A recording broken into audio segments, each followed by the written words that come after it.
Welcome, folks, to the panel on digital literacy. We're going to get started in about 1 more minute.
All right, I think we're going to go ahead and get started now. Thank you all for joining today. I'm really excited to be wrapping up the last day of Global Health Equity Week.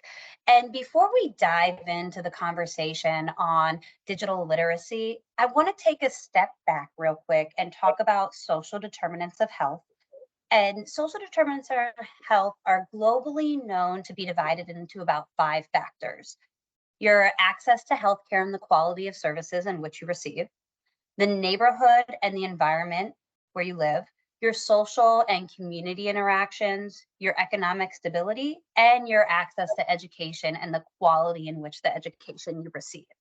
Now, the nation has launched several initiatives around social determinants of health over the last 5 to 6 years, where we're collecting data, we're reporting on that data, we're creating services to meet the needs of patients that have inequitable access to healthcare due to social determinants of health. On the flip side of that, we've seen a huge transformation in the healthcare industry, especially in the advancements of technology. We're just only 20 years ago, we were working on paper, and now we're talking about AI, right? So it's all really exciting. And because of these technology advancements, it's made it possible to expand access to services for patients through accessing patient portals, virtual visits like telehealth, and even texting your provider. Now, technology enables us to reach the patients that we really haven't been able to reach before, which, like I said, is super exciting, especially in this new world of emerging technologies. However, it's really important to understand that as we advance in technology, there is a growing digital divide associated to health inequities. And we always have to remember that providers are our front line. And when I say providers, I don't just mean medical providers. I don't just mean primary care doctors. I mean the case managers, the social workers, the security guards at housing residential institutions, the providers that are there day in and day out providing treatment to patients. And it's what this is one of my favorite quotes is technology is not the solution, people are. Technologies are the tools and services we use to support the solutions we need to create better outcomes for our patients. So when we're moving from paper to more computerized, when we're moving from EHR to leveraging other digital technologies, it's important to dive into the complexities of what this means for our provider community and how we can support them in providing the services to the patients that often need it the most. And with that, I'm Elise Colbrand, a current advisor at AWS, former CIO of a behavioral health organization. And I'm super excited to be kicking off this panel with you today, where some of the key takeaways that we want you to leave with is, how do we navigate big data? How do we bridge the digital literacy gaps? How do we better empower our providers to really drive change? And with that, and I want to introduce you to our expert panelists. We have Dr. Kay Nakagawa, we have Elizabeth Bourgeois, and we have Andrew Hamilton. So without further ado, let's dive in. And Dr. K, can you provide us some brief background and introduce yourself? Sure. I'm a physician at UC Davis Health, and I serve as the Director of Innovation for the health system, focusing on digital health interventions. I am also the Executive Director of the AWS Cloud Innovation Center. So this is a unique open innovation partnership that we have with AWS to think a lot bigger and saying, how do we actually tackle healthcare challenges at national, global level, like health misinformation, digital trust, and a lot of what we're going to be talking about today. So it's a great opportunity to kind of have an open innovation model, as well as a more academic driven innovation model, both kind of at our health system.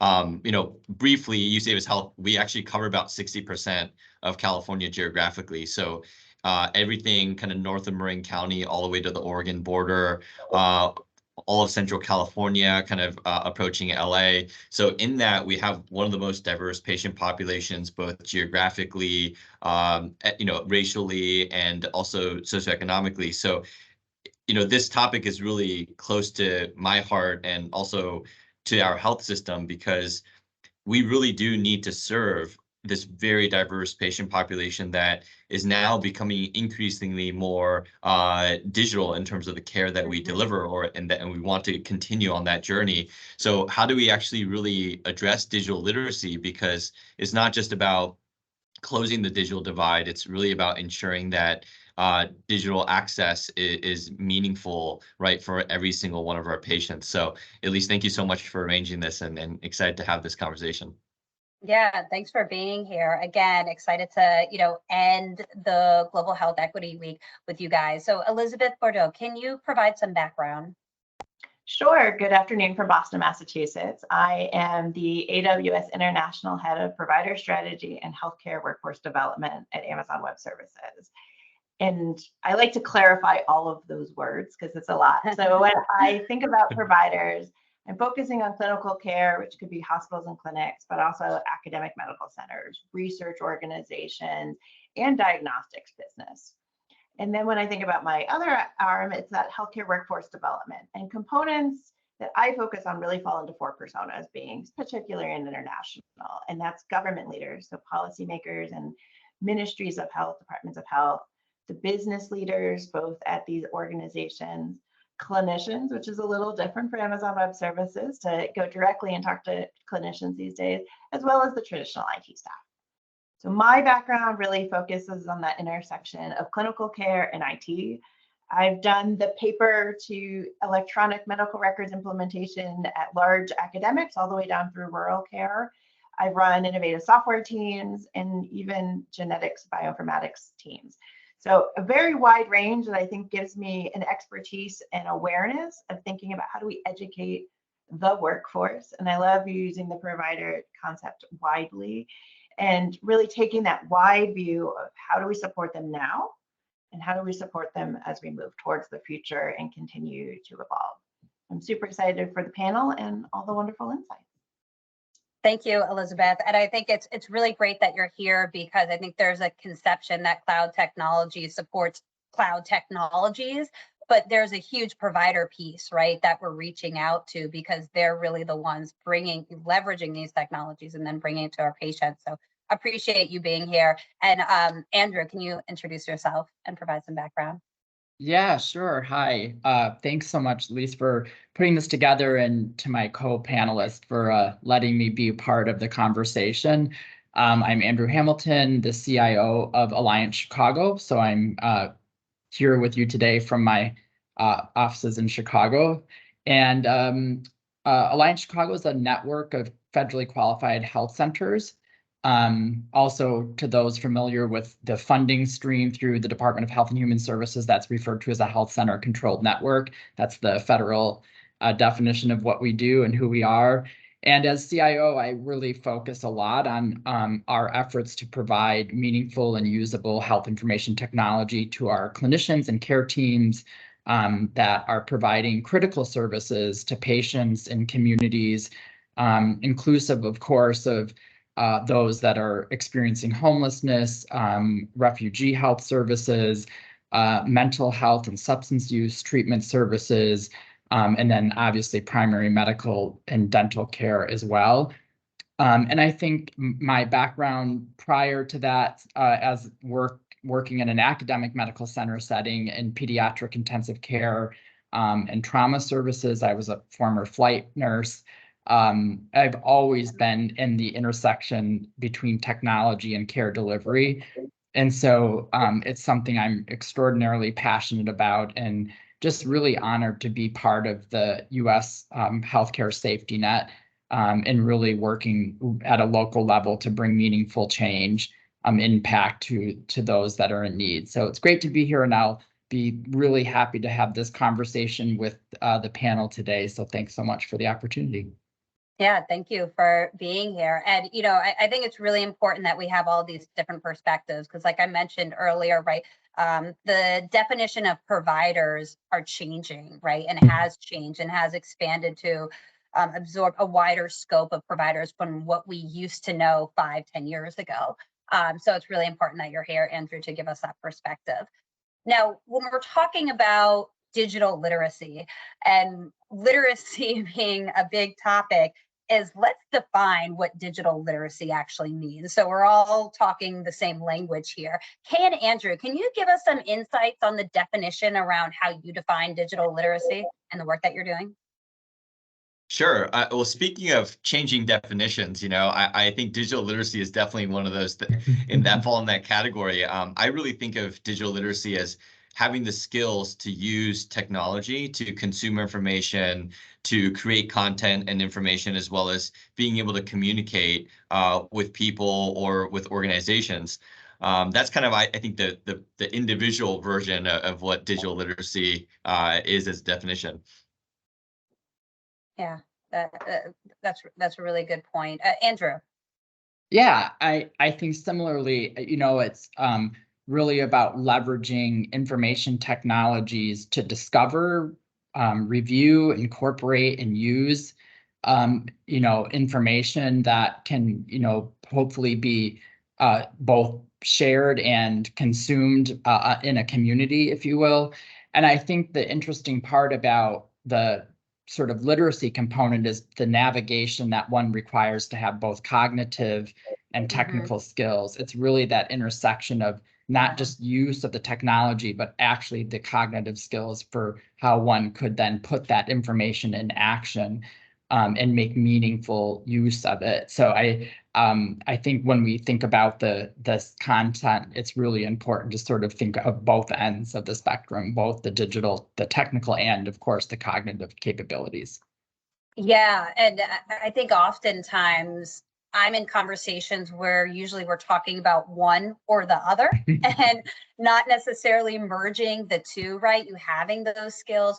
But that's a good point, is bringing up that, like, navigating the cognitive and the use of technology, because at the end of the day, as much as technology is, I don't want to say taking over the world, however, truly believe that healthcare, there's always going to be that person component to it, and the person at the end of it that, like, reaches out to the patient, right? And so being able to navigate the technology and learning how to understand it is so important. So let's get into kind of the disparities around digital literacy.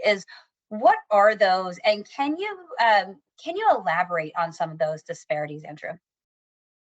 Yeah, I mean, I think, a lot of work early on in the digital literacy space and the digital divide was focused on access, which is a really important component around sort of our understanding of making these services and tools available. And we've made tremendous strides in our work in the United States anyway to improve access. And we know from literature and research that the access to connected technology is often connected to then a path for economic success and stability. And so there's a real direct correlation there that's important to remember.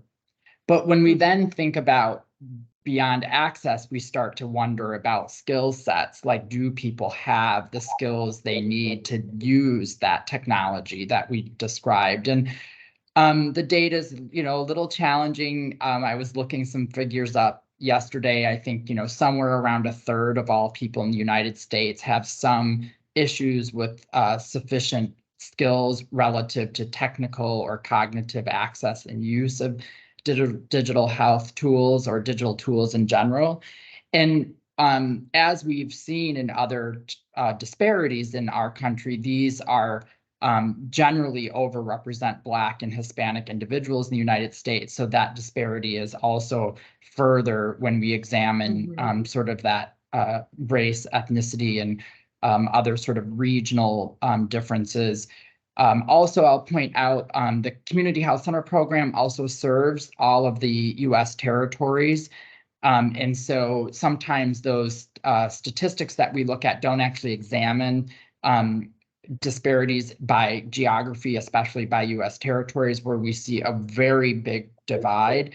And so that mimics trends that we've seen, of course, with other disparities as well. And I'll say that when we think about it from an equity lens, we know that as we've further digitized the delivery of healthcare services, certainly during COVID, we had obviously a rapid adoption for obvious reasons. And what we knew and experienced that the first COVID was disproportionately impacting those of lower socioeconomic status and different race and ethnicity groups, and then compounding that, there was lack of access from a digital literacy perspective. And then, although there's availability of these broadband and connected technologies through the FCC programs, we're seeing a really significant disparity in access to the use of those programs. And so while we can be connected technically, because over 90+% of the US has coverage, that's different than when we measure, are people actually able to then use it, not only just from a literacy perspective, but actually literally get connected to it. And then the final thing I'll say is in this current era, especially in large cities like Chicago, where we are seeing a really big shift in the population relative to recent refugees resettlement work that's been happening, or movements from the borders. There's a really significant challenge in making sure we provide services and connected services to those individuals that are coming into the cities in pretty significant numbers. I think the last I looked up, it's over 20,000 now in Chicago. And so when we've been trying to think about how to deliver health services to that large of a population that's come in one limited time period, we've tried to rely on, other services than in person, just to keep people connected. And that is a really big challenge as well. So those are some examples. I'll say that the last thing is in our healthcare for the homeless settings, where it's not uncommon, of course, for our population, our homeless population, to have connected devices. We do have challenges keeping connected because their phone numbers are changing. They might be using, different types of supplemental services from a payment perspective that require them to have different phone numbers. They have very limited smartphone technology, might have text or calling, of course, but maybe not internet access consistently. And so when we think about things we're delivering from a healthcare perspective, like telemedicine or telehealth services, remote patient monitoring, and others, they really do require a more connected, highly connected device, a smart device in many cases, and B, they have to be built in a way that those individuals can consume and interact with the platforms that we create. And that is very, very challenging for us, especially with some of those harder to reach and keep connected to populations that are more transient. Yeah. I remember working on a telehealth initiative, and at first we're like, let's make sure that the application can have an app that users can download. But when we actually did some survey data, is users don't want to download because it takes more of their bandwidth, and they don't have an unlimited data plan, right? So they preferred the URL version, which is something that, like, for me, I have an unlimited data plan. I'll download another app. And it's just like, changing the mindset of how you're thinking about that. So I've heard some themes: access, skill sets, availability, scalability. Kate and Elizabeth, can you elaborate on this? Because I know that you've done work around this and what you're seeing. Sure, I'll pop in. I think one of the things I just want to echo, and as we think about these disparities, the two words I think about is having patience and empathy. Because often we're really close to these things. And like you said, Lisa, like, I'll download another app. What does that matter to me? But I also think about usability. My 89-year-old mother-in-law has arthritis. She doesn't fit into that teeny button you just put on her screen, even if she wants to. So thinking about usability and where you use it. And as I said, I worked in rural care, and we think about, oh, it's ubiquitous technology. It's not. And I remember teaching nurses basic EMR, and we said, move your mouse up the screen. And the nurse picked up the mouse and put it on the monitor and went like that. And again, patience and empathy, going, that was excellent. Let me show you another way. And so it's really meeting people where they are and helping them bring along the way. And so the point of not just access, but thinking about the data in the digital literacy is, it is fragmented. And we put the onus often on the individual who can't or really shouldn't do that. So how do we think about how we store the data and communicate the data, even within departments of the same health system or hospital, but really bringing people into the fold to understand it? Because as I said was earlier, the cognitive, there's so much of it. How do we expect people to handle it? Yeah. Elizabeth, I love how you're bringing that experience to the technology, because, you know, I think we really don't think or focus enough on the experience as the driver of equity or inequity. You know, I actually think a lot of the technologies sometimes create new disparities, right? We're seeing that with every time we onboard a technology, it may be intended to make access better, but sometimes we actually make that a lot harder because of the fact that we think of technologies as kind of a point in time rather than an experiential arc, like you're saying, the cognitive journey, right? And I see this with physicians a lot. One concrete example is how often we update the EMR, right? So we typically have quarterly upgrades.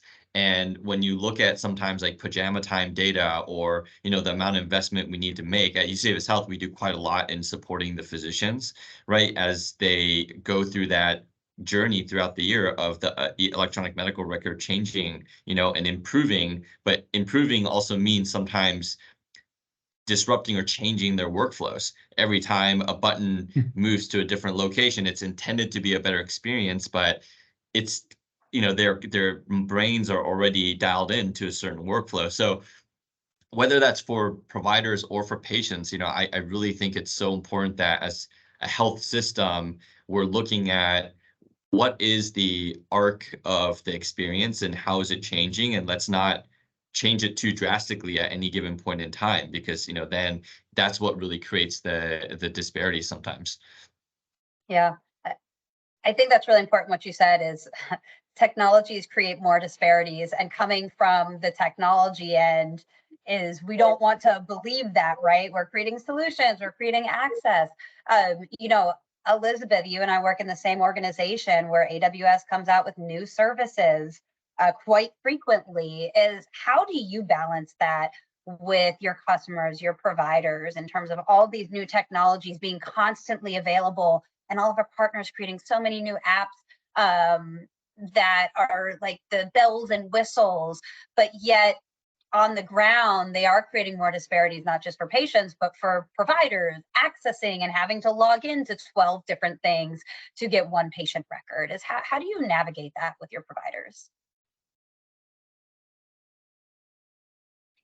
I'll start. I think the changes you talk about and cognitive load we put on people, and that can be across the board, is something that's not usually acknowledged and needs to be. And, you know, we talk about pajama time, we talk about burnout, we talk about all this stuff, but to keep up with these changes, to me, learning needs to become an evergreen opportunity. So it's not something you do when you check the boxes for your yearly thing or your CME credits, but thinking about how to do it without overwhelming, because we have too much of this, how to understand where landscape is moving, and maybe it's not that I'm adopting it right now, but I'm driving awareness right now, because we can't have a conversation without saying Gen AI, and that to unload is a large thing, and it's overwhelming. What else are you going to do for me? And so I'm really refocusing the conversations on awareness. And I use the word education, not training, because it's not necessarily training on how to do something or where my button is, but retraining to educate to be continual learners in a really understandably way, in a consumable way. Yeah. I'm going to kind of jump over to Andrew here, is that with emerging applications, right, and being sensitive, leading with empathy, but then trying to stay on the leading edge of technologies in healthcare, but yet balancing that with your providers, is like, how should we consider digital literacy with our providers during this transformation? Yeah.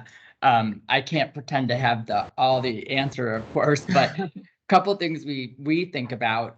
So one, I do think it's leaning on some of our principles in change management, which require us to think about, do we have adequate sponsorship? So are we aware of what we're asking our care teams and clinicians and medical assistants to embrace and to actually do? Do we understand the human and emotional impact of that change? And are we providing the right organizational resources vis-a-vis training, a place to listen and get feedback, and using user-centered design principles, et cetera? And then the second part of that, I think, is also about making sure that we, and I think Kay mentioned this, like, it's a planned journey. It's not something that you do without a lot of thinking around the incremental process that it takes to sort of put these new technologies in place, and equipping our organizations with the capacity to support our care team members and clinicians with use of the technology. And then finally, just being okay to know that there's going to be resistance. It's a natural part of the human experience. And so that's a little bit about that. The other thing I wanted to say is that there's some basic, I guess, or maybe not basic, but foundational work around the use of technology that includes things like data security and cybersecurity training, because the healthcare system, and especially in the US, has had a lot of focused attack, particularly through phishing and other mechanisms. So the team is also having to balance like this sort of looming threat, if you will, around sort of what does that mean for me to use the technology in a safe and effective way.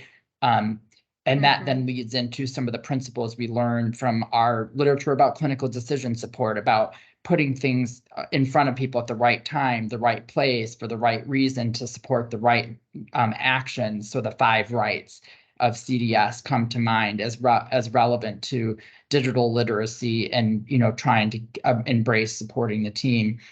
And the last thing I'll say is that I know this personally from when I used to practice, that it's in parallel set of skills that the clinician has to navigate mastery of the technology. They have to maintain their mastery of their science to deliver the care they deliver.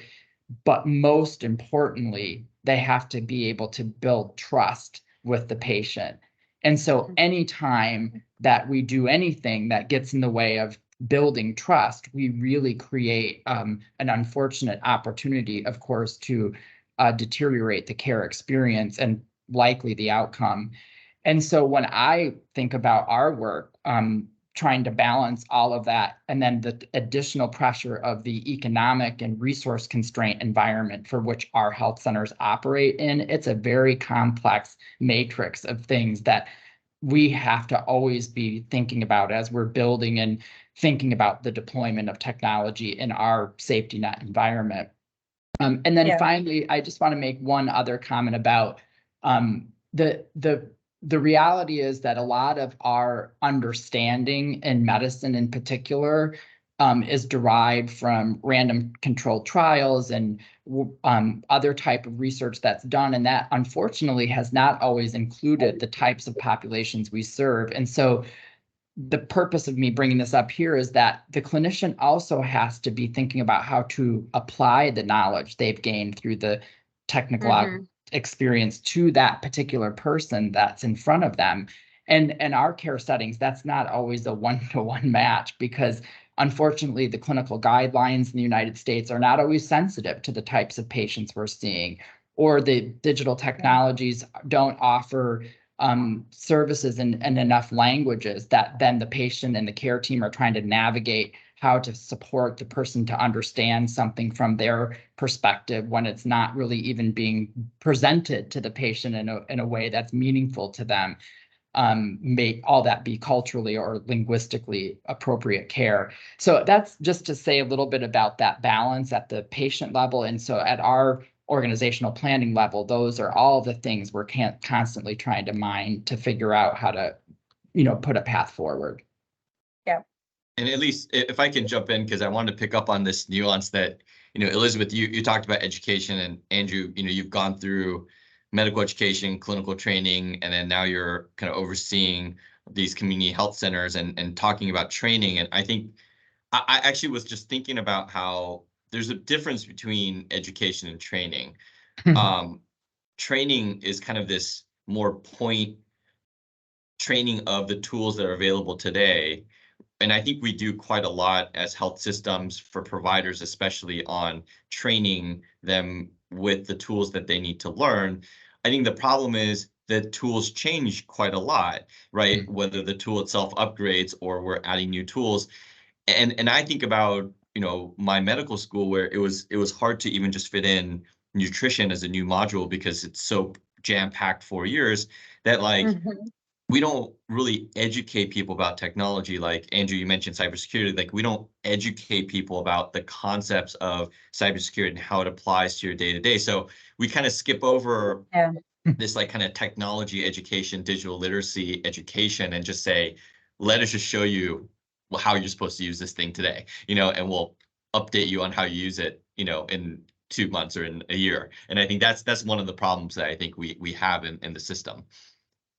And I think who's doing it and where we're building trust. I think, Andrew, you made some excellent call outs of how do we build trust. As I was talking to some of my customers and talking about how do we train clinicians, which would more traditional doctors, nurses, allied health, they asked us, can you actually train our food service workers? Because they're in the room 6 times a day with a tray. They look like and speak the language of the individual in the bed. And there's not this sense of patriarchy or fear of the looming clinician. There's a sense of, you're like me, can I ask you a question? That doctor or nurse is using a computer, or they want me to do this. Should I trust that? And it's the food service worker who has to answer that question. And so how do we really educate, and again, educate, not train, everybody in the spectrum, be it the security guard or the food service worker, to the person sitting at the front desk who's greeting people who come in, what this is, what we're doing with it, and why. Yeah. I think you guys made some great points. Kind of going back to that cybersecurity, most of when I hear or I'm in panels or discussions about cybersecurity, it's with the CIO or the CTO. You're right. It's never with the provider, except they're just like seeing the end result of, okay, I have to create a password that's 16 characters long and I have to change it every 3 months, right? But there's a big gap of information that's missing, and we're kind of missing that middle to end conversation about certain really important things. So you talked about deploying technology, incorporating change management. I think that thoughtfully implementing new solutions should be considered. I'm kind of going back to, I hosted about a couple of years ago before COVID, I hosted this event that was called the I Choose event, where we invited 4 apps. We did a whole narrowing down process. We invited 4 apps to pitch their solution to patients, right? And they were a patient-facing application. We set up a vendor booth, we had trinkets and swag, and every app said that this was the first time they had ever been asked to pitch to a patient. Mostly the first time that they've ever been asked to pitch to a clinician. Usually they pitch to the person who's signing the check, which was like mind blowing to me, right? Because I'm like, wait a second, the patients are the one using your app. Shouldn't we have their say? Shouldn't we be pitching to them too? So kind of like drawing that and pitching it to providers and incorporating them in the conversation is so important. So I know we talk about not leveling up, but I do want to talk. So we've talked about emerging technologies, right? And implementing them and being sensitive and aware, and how important the education is in how we deploy and how we leverage and how we consider these certain things when we incorporate them and implement them into healthcare workflows. Is above that, we have the data, right? And we have population health data, which is a huge buzzword. And now we want to pull data from all these types of data sources, from apps, from watches, from assessments, from medical records. And we want to create this whole person record that we've been talking about for about 20 years now anyhow, that hasn't, at least for me, I have yet to see a good example of one, because data is flowing everywhere. Can we talk about some of the, insights, challenges of this influx of data in regards to population health, and how are providers navigating it? How are we implementing it? How are we thinking about providers when we implement it? Elizabeth, could you kick us off on that? Sure. The statistic that scares me is from the World Economic Forum. And it says that 97% of the data we are collecting in healthcare is trapped and unstructured and not being used. So it's coming from everywhere, and we don't know what to do with it. And all of the modalities, I'll even add clinical trials. There's just so many ways it's coming in. So this has the potential. We talk about personalized and all of these things. But how do we get there? How do we design for it? How do we do the analytics? So I think of things as, one, do we have the information? Two, did we collect it in a way that we can do anything with it or access it? What insights are we learning from it? But most importantly, what action are we taking with it? Because it's great to have it. It's great to say we should do this, but did you? And I think it's getting to that full spectrum these days that is really going to help serve the population, so that we're not tech forward, we're tech enabled. And that's how I think about what should we do with this data and how do we actually make something of it. I love that. Not tech forward, tech enabled. I'm probably gonna steal that moving forward. Kay, Andrew, do you want to jump in and elaborate? Sure, I can hop in on, I think a lot of what you're talking about is digital consumption, right? So it's not just about literacy. A key part of it is, how do we consume and process the information?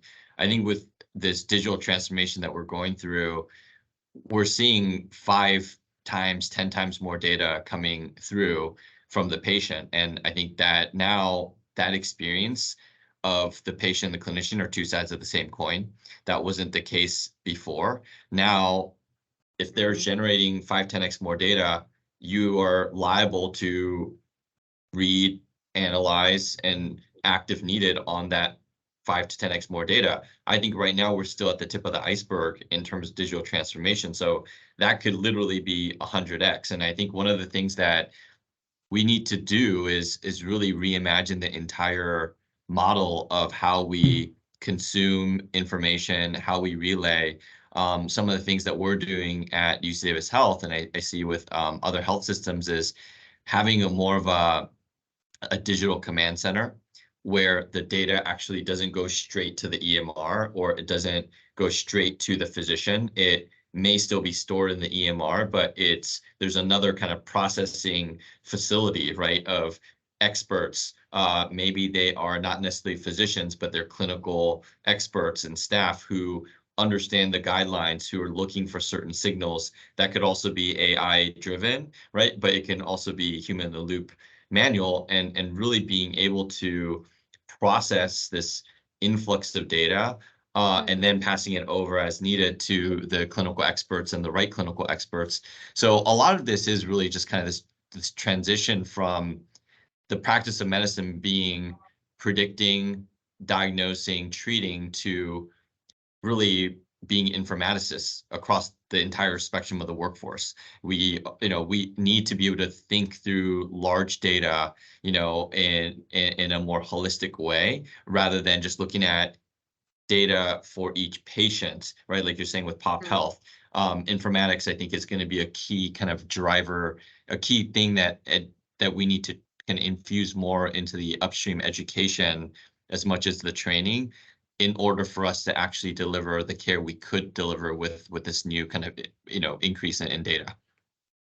Interesting. So you've put kind of a middle person in between, going back to what Andrew is saying about being more thoughtful about deploying technologies in between to make the data more accessible to the providers that need it, or more, I don't know what the word, like digitally literacy enabled for the providers. Andrew, consumable.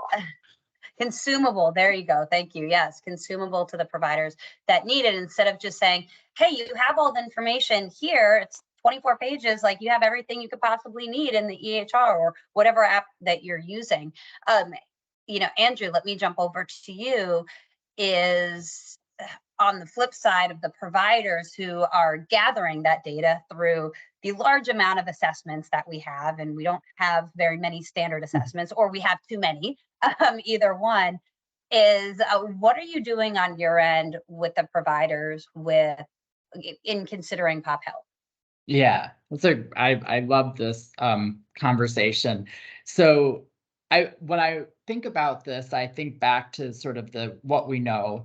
What we know is what impacts health. It's, a little bit of the medical care we actually provide has a little impact on health outcomes. Genetics, of course. The environment is a big factor, the social and political and cultural environment. But ultimately, it's the choices that we guide our patients to make that impact their health the most, like how they choose to live, work, play, pray, whatever they're doing in their everyday, and what they choose to do is is the obvious biggest driver. So when you think about population health, it drives me crazy when I get into these conversations about how are we going to get claims data and enrollment data and the data from every EMR and make that usable. And organizations spend a whole lot of time doing that. And then at the end of the day, all we've done is used it to assemble a picture of a problem, and we've done not as much to sort of arm our people to take action and to help, be the trusted advisor that patients are seeking when they come to us. That's what they want from us, is support and help, that they can then make choices for themselves that will help them live healthy, happier lives. And so I think about this a lot, like when we're building our strategy, what is it that we're going to create that enables the care team to engage with the person or the population, if it's a population level intervention, that helps those individuals or the community, if you will, in public health, is part of this, to make choices that enable people to be capable of having a healthy journey. And, I just don't think healthcare, the delivery side has really contemplated all the nuances of data governance and the training and education that needs to happen to really think about the model for how we deliver care. It has to change in that fundamental way that allows people to consume the service from us in a way that helps them each and every moment that they're making decisions to be able to live a healthy or happy life. And so that's really what we think about. One thing, and I mentioned it earlier, because thinking about the learning health system model, like how do we sort of, understand how do we then use evidence-based information to inform decision-making, measure the impact, and then maybe use that data to create new knowledge or new understanding that then gets fed back into those guidelines. It's that cycle. And I think about that step of that evidence-based decision-making process. We are struggling in our industry, I think, hopefully we might all agree on this point, that our practice guidelines are ensconced in these beautiful 500-page PDF documents, but really what we need to do is digitize that, make it machine consumable, and allow that to interact with the information we've gathered from the person.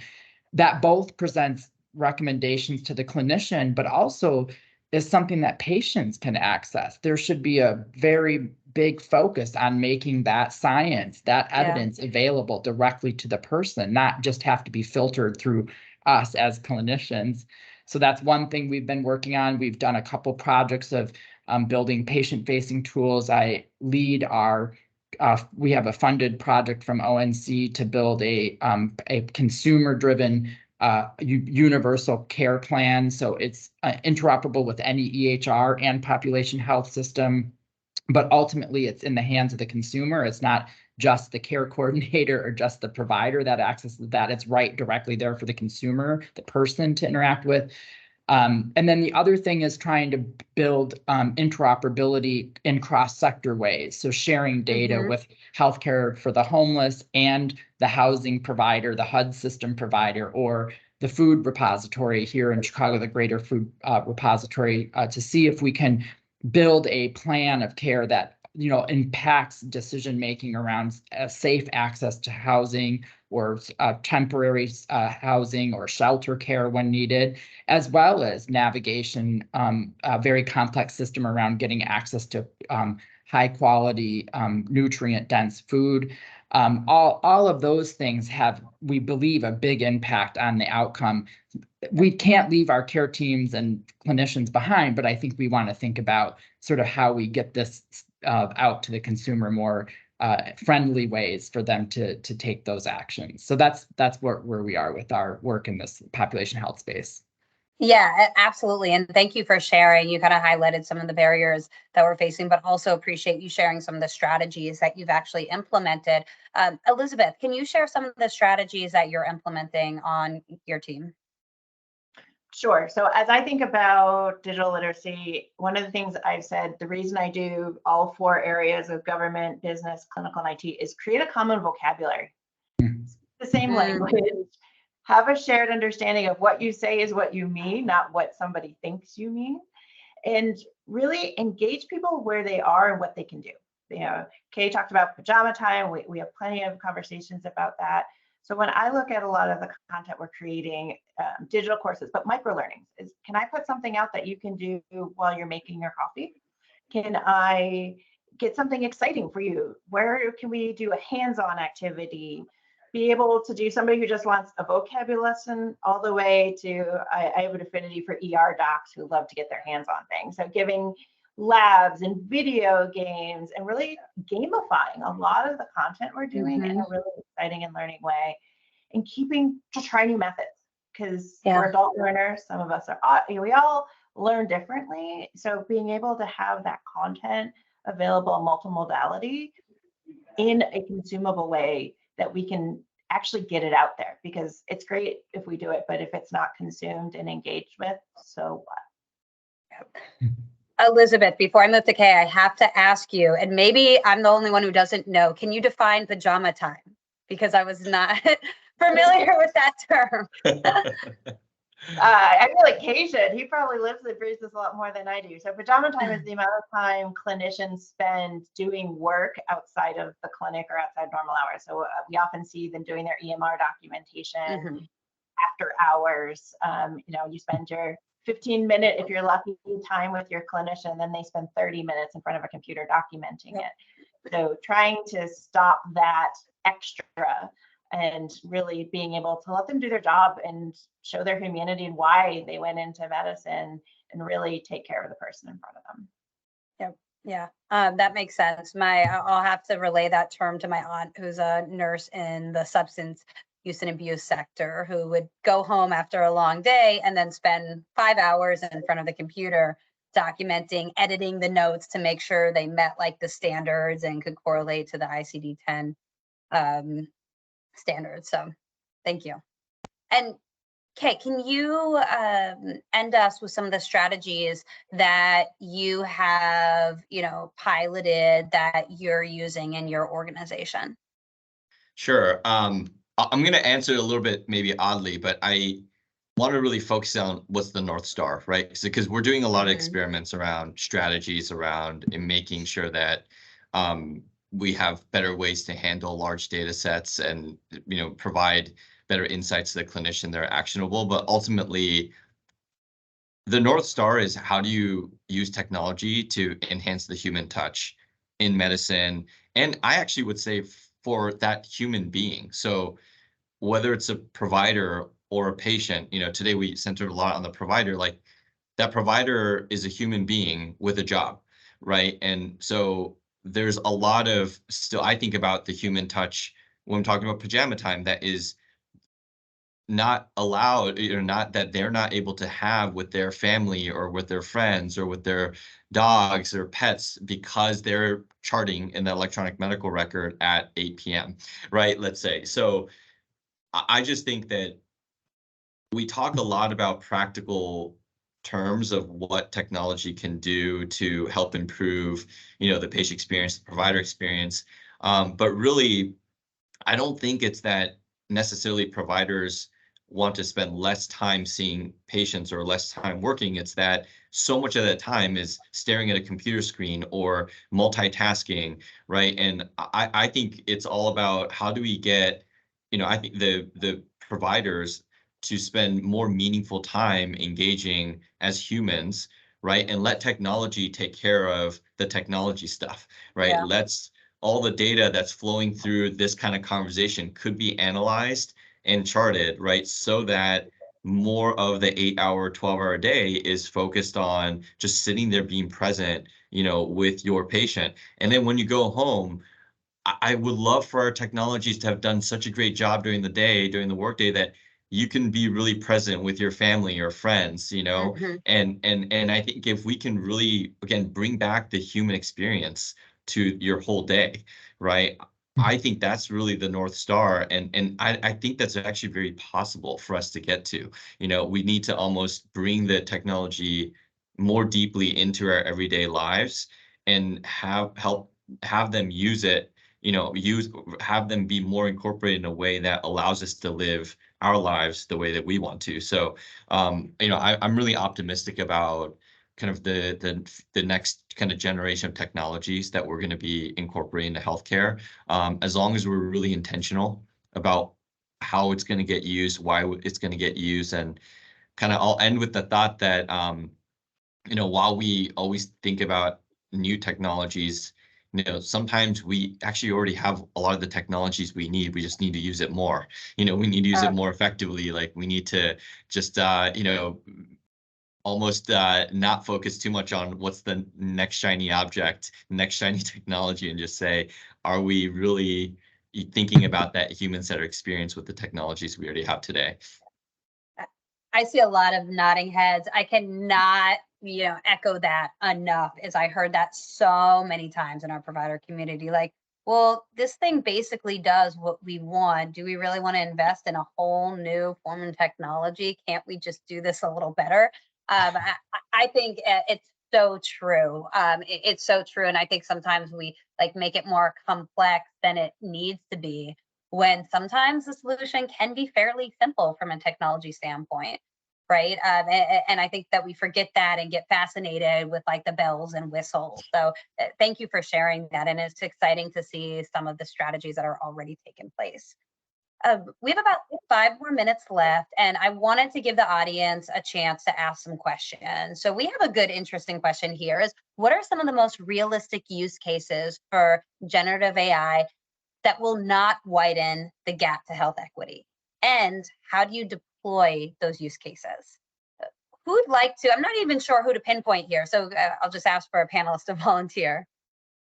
I actually have a Okay. one that we're working on, which is actually around medical translation.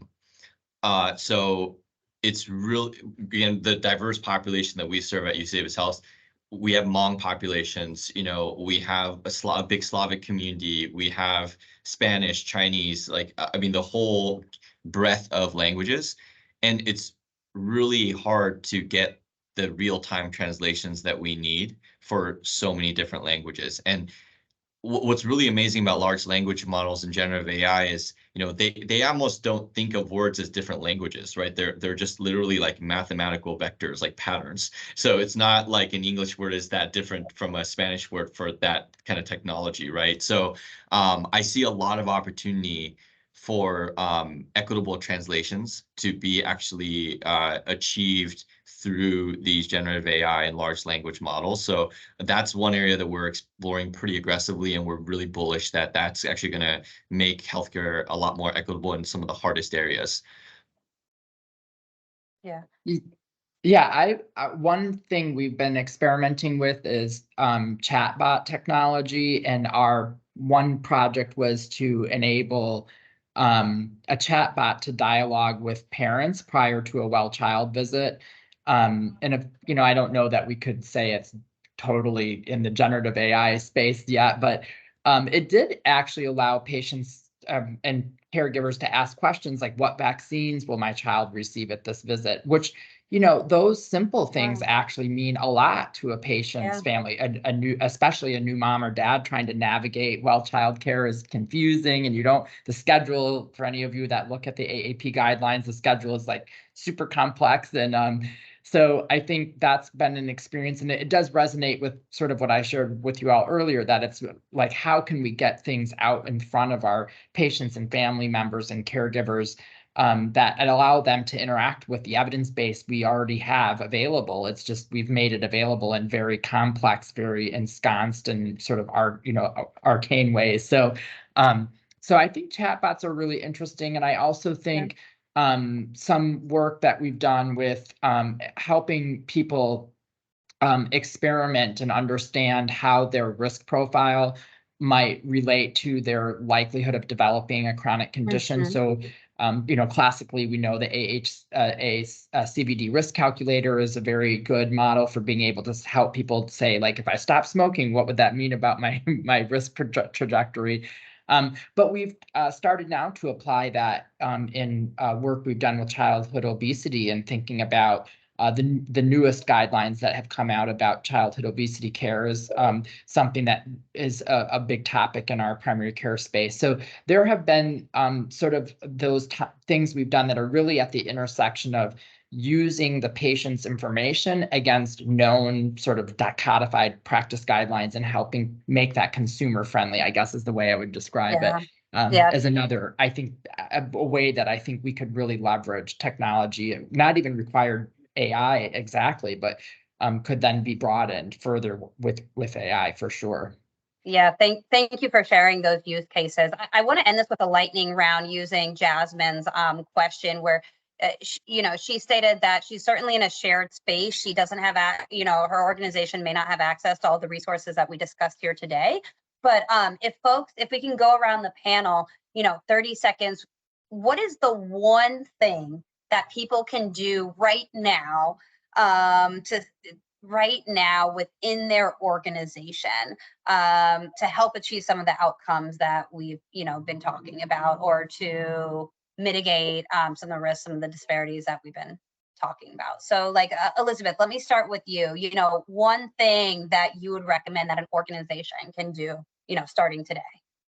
So my word is communication. Start talking to people, build that consortium from the top to the bottom. I want from the chief of cardiology down to housekeeping.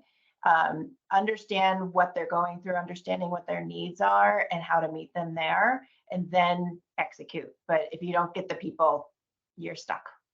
Yeah, fair. Talking to people, getting information, writing it down, acting on it. Kay. Inclusive decision making. So bring people to the table. I think we talked earlier about how oftentimes the people who are making some of these technology decisions aren't the end users, and often are not. And I think patients, health systems should bring patients to the table as much as clinicians, the entire staff, and literally empower them not just to give feedback, but actually be able to help make the decisions, around what technologies to onboard or consider not using. There, creating user groups and then making sure that those user groups are diverse, giving them some sort of voting power. Yeah. Certainly. Yeah. And Andrew. Go be a patient in your own system.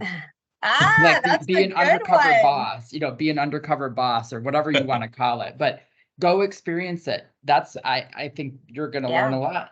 That is a really good one, is like experience the workflow. So I appreciate you guys all for joining us. Thank you folks who attended. This webinar is going to be recorded. We're going to post it on the New York HIMSS chapter YouTube. And thank you so much to the panelists for this discussion. I think it's really important, and I couldn't be more thrilled to be ending like Global Health Equity Week with you all.